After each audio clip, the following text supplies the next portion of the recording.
The story begins with an indecent scene in which a gangster boss is romancing his wife.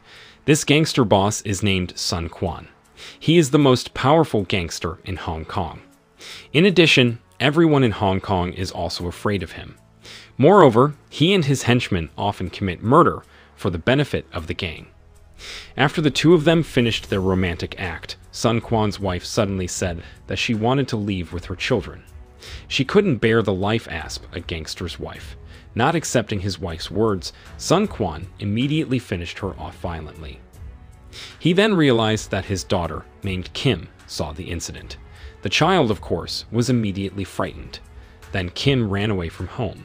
And somehow, Kim was suddenly on a ship that sailed to smuggle illegal immigrants to the United States. Then, the scene switches to a figure named Ben Archer. He is the most feared gangster in his region. He is famous for his brutality when beating up other gang members. With that reputation, Ben's name became even higher for the enemy, so that no one dares to touch him again. However, this time Ben decided to quit this dirty job. He then persuaded his boss, Max, to allow him to retire and focus on caring for his children and wife. Although with a reluctantly, Max finally let Ben out of his gang. In the evening, Ben went home to spend time with his son Nicholas. Ben accompanied him to play console games while waiting for his wife to come home from work. On the other hand, immigration officers had just stopped a ship from Hong Kong that was violating the rules, and apparently this is the ship that Kim was traveling on. The officers immediately gathered all illegal immigrants for data collection. This operation was led directly by Mac Hoggins as the head of the smuggling operation, as well as the superior of Ben's wife, named Cynthia. Here, Cynthia feels sorry for Kim, and she intends to take her home. Hoggins doesn't allow it at first, as all illegal immigrants must be taken to the immigration office first. However, Cynthia insisted on taking care of the child. After getting permission, Cynthia was very happy to be able to take care of a girl. Upon arriving home, Cynthia introduced the girl to Ben.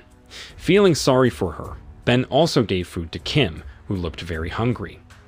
After eating, Cynthia gave Kim a bath. Then she told her to rest here. Cynthia said a few words in Mandarin, because her adoptive parents was from Hong Kong. Hearing that, Kim felt safer with Cynthia. After Kim fell asleep, Cynthia invited Ben to do something romantic, because she hadn't done it for a long time. They ended up having fun until dawn. Afterward, they'd both waited for morning while talking about their respective lives. In addition, Ben also told his wife that he had officially retired from his job as a gangster. At the same time, Sun Quan had just arrived in America to take care of the illegal stuff business, as well as looking for his daughter, Kim. At all costs, he must be able to find the child. Meanwhile, Cynthia plans to adopt Kim as her adopted daughter.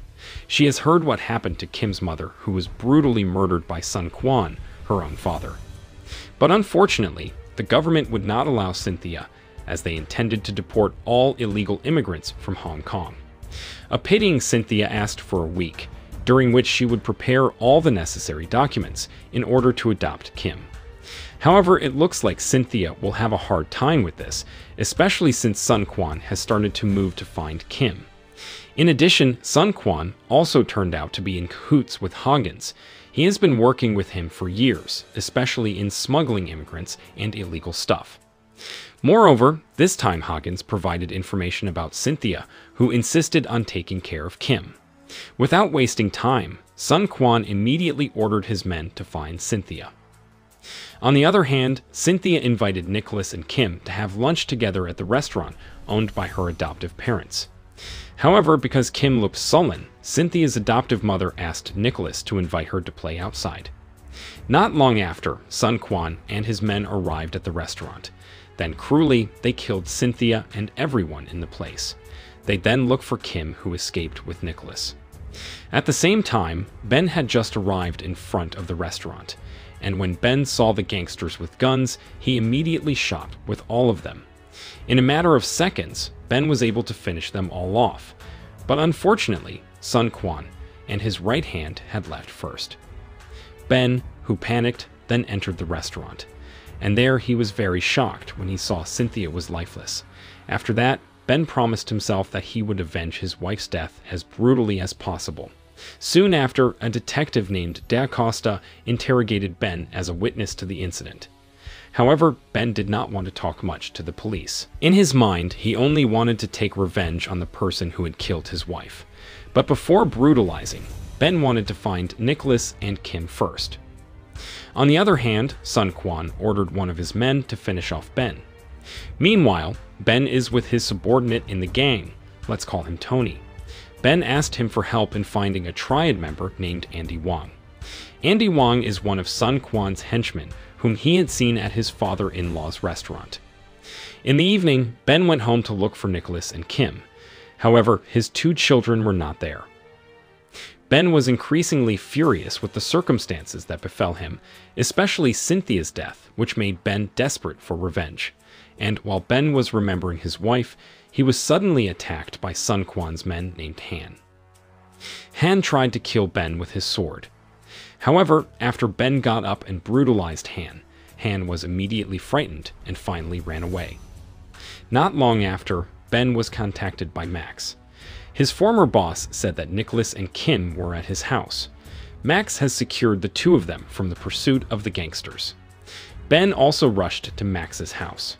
Arriving there, he immediately asked Kim who the person was who had killed Cynthia. Kim also told Ben that the person who was chasing him was Sun Quan. So it was certain that Sun Quan and his henchmen were the ones who killed Cynthia too. Not long after, Nicholas woke up from his sleep. Then he heard Ben and Kim's conversation. Inevitably, Ben had to tell Nicholas that his mother had died. When it was late at night, Tony arrived after investigating about Andy Wong. Tony said that the gangster was Sun Quan's right-hand man in America. Tony has also found his headquarters in Chinatown. Hearing this, Ben invited Tony to brutalize there.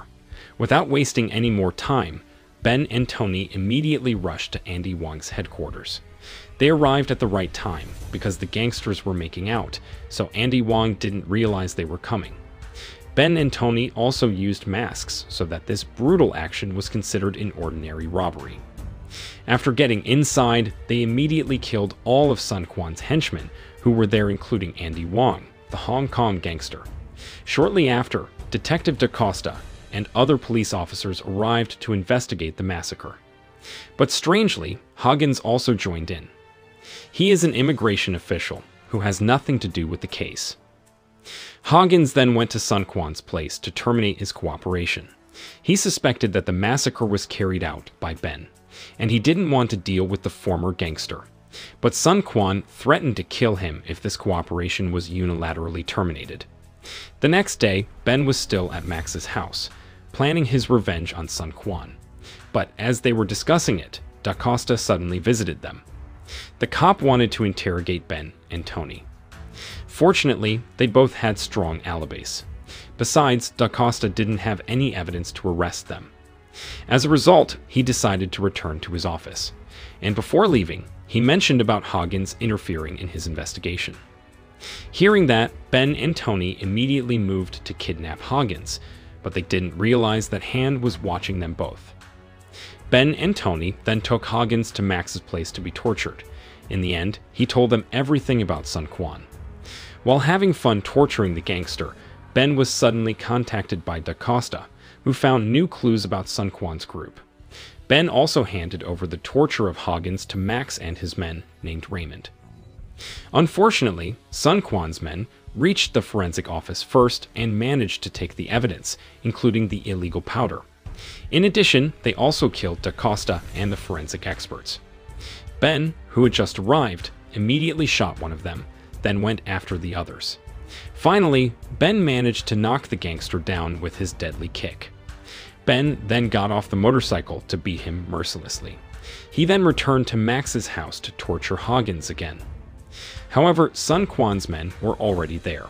The gangsters also kidnapped Nicholas and Kim. In addition, they also killed Max and Raymond.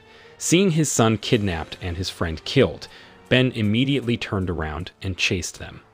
While being reckless, Ben also shot at them blindly. With his high-level skills, Ben finally can save Kim without being injured in the slightest. But unfortunately, there were several Sun Quan's men who escaped Ben's pursuit and also tried to bring Nicholas to Sun Quan's base. Inevitably, Ben had to return to save Nicholas. However, before taking action, he wants to meet Tony first. Here, Ben tries to calm Tony down, who is still saddened by the death of Max and Raymond. Tony then said that he wanted revenge on Sun Quan too. Ben initially wants to go alone, but he realizes that Tony also has the right ally to be brutal. What's more, he already considers Tony as his own brother. The next night, Ben took Kim to meet Sun Quan on a ship. Ben planned to deceive the gangster by saying that Kim would be handed over to him. In fact, Ben intends to save Nicholas and Kim at the same time. On the other hand, there was Tony, who secretly approached the ship with a small boat. Ben, who had just arrived at the port, chose to use the second plan, where he would immediately brutalize with Tony. This was because Sun Quan had clearly brought a lot of troops. If he insisted on bringing Kim on board, it would put him in danger. So, inevitably, he had to leave her at the edge of the harbor. Ben also told Kim to call the police if she and Tony were not safe, and without wasting time, Ben immediately crashed the oil tank of his car until it exploded. Then he finished off the gangsters who were on guard under the ship. On the other hand, Tony also acted by killing the gangsters on the boat. Sun Quan's men fell one by one in the hands of Ben and Tony. However, there are still some of Sun Quan's henchmen who must be eliminated. With his high-level fighting skills, Ben was finally able to eliminate them very quickly, and the great thing was, he wasn't hurt at all. At the same time, Tony also managed to kill Han by stabbing him in the crotch. After slaughtering all the gangsters, Ben went straight to Sun Quan, but the gangster had put a gun to Nicholas' head. Then, not long after, Kim arrived with a group of police officers. Here, Kim tried to persuade Sun Quan to let Nicholas go. However, the gangster did not want to listen to his daughter. Sun Quan and Ben ended up shooting each other. As a result, Sun Quan was killed instantly after Ben's bullet pierced his chest. Meanwhile, Ben was only shot in the hand. At the end of the movie, Nicholas was saved, and Ben's revenge finally paid off. At the same time, the movie ended.